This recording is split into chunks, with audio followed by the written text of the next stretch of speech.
Close your eyes for a moment. It's 3 a.m. The world is silent, but inside your skull, it's chaos. You suddenly remember a phone call you forgot to make. A simple, small thing. But instead of feeling relief, your mind starts to roll. One thought leads to another. The phone call becomes 10 other things you have to do tomorrow. Those 10 things become a conversation with your boss that hasn't happened yet. You rehearse it. You get angry.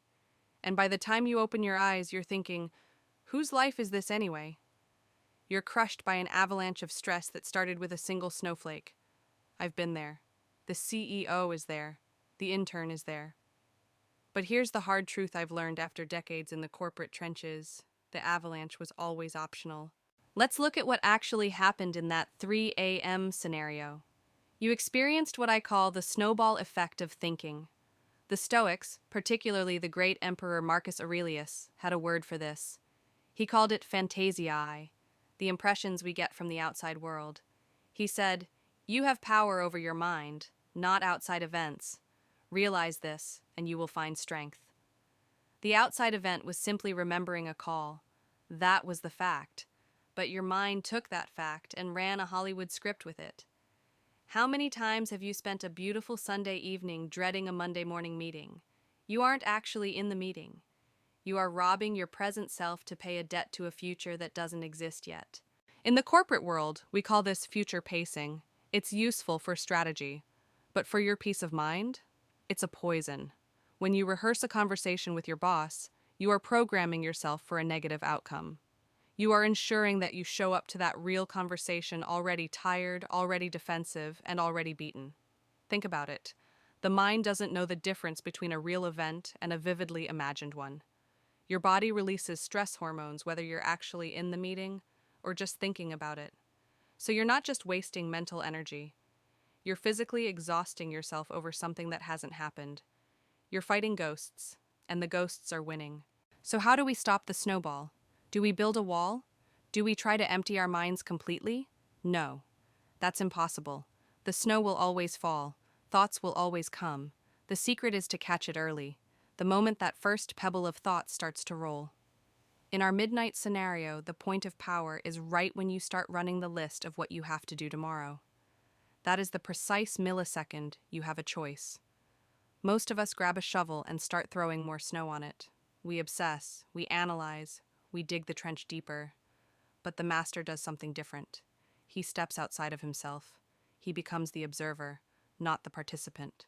He says, in that moment, a simple phrase. He whispers to himself, "Whew, there I go again."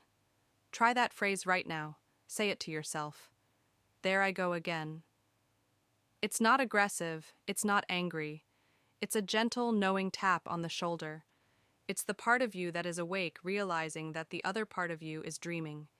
That one sentence stops the momentum cold. This is what the modern psychologist calls mindfulness. But the Stoics called it prosoche, attention. It is the discipline of paying attention to your own mind, constantly, without judgment. You are not your thoughts. You are the one watching your thoughts. And the moment you remember that, the spell is broken. Now let's ground this in reality. You're lying in bed. You say, "There I go again." The snowball has stopped. But the thought is still there. What do you do with it? Do you try to suppress it? No. Suppression is just another form of engagement. You'll be fighting it all night.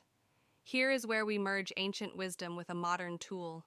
You reach over to your bedside table, and I hope after today you will have a pen and paper there. You write it down. Just one word, just a phrase. Call Mark. Finish report. Why does this work? Because you have just performed an act of externalization. You have taken the buzzing, chaotic thought from your mind and given it a physical form. You have placed it on paper. You have said to your brain, "I see you. I acknowledge you. I have captured you. You are no longer a wandering ghost in my head. You are a prisoner on this page. Now I am free to sleep." Marcus Aurelius said, "The universe is change. Our life is what our thoughts make it." By writing it down, you change the nature of the thought. You turn it from a commander into a servant. You decide when you will look at it again. Tomorrow morning, in the light of day, when you are rested and strong. This simple act of writing is not just organization, it is a declaration of sovereignty over your own mind. There's one more layer to this, a layer that transforms this from a coping mechanism into a philosophy for a triumphant life. In our example, the trigger was remembering a phone call. The initial reaction was dread. The snowball was made of, I have so much to do. But let's look at the truth. You remembered something important. Your brain, even in its sleep state, is serving you. It is trying to protect your responsibilities. That is not a curse. That is a blessing. Imagine if you had forgotten that call. Imagine the consequence. So after you say, there I go again, and after you write it down, take one more breath and think, I am grateful I remembered. This is the ultimate power move. You shift your entire physiology from stress to gratitude. You are not a victim of your busy life. You are the steward of an important life.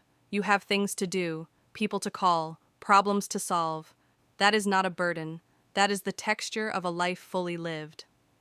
The Stoic Seneca wrote, "It is not that we have a short time to live, but that we waste a lot of it." The waste isn't in being busy. The waste is in being busy inside your own head, worrying about the busyness instead of actually living. When you focus on the gratitude of remembering, you drain the swamp of anxiety. You see the snowflake for what it is, just water vapor, not a blizzard. So here's my challenge to you tonight. Tonight, when you lay your head on your pillow, put a notebook and a pen next to you. It's a small act, but it is a monument to your intention to live differently. When the thoughts come, don't fight them. Just notice them. Say, there I go again. Write them down. And then look at that piece of paper and realize, I am bigger than this. You have the power, not to stop the thoughts, but to stop the suffering. The snowball will always try to roll. But you, my friend, are now the master of the hill. If this series resonated with you, if it made you think differently even for a moment, then subscribe to this channel. Not because I need the numbers, but because you need the reminder. We are in this together. We are building a community of people who control their minds, rather than being controlled by the world.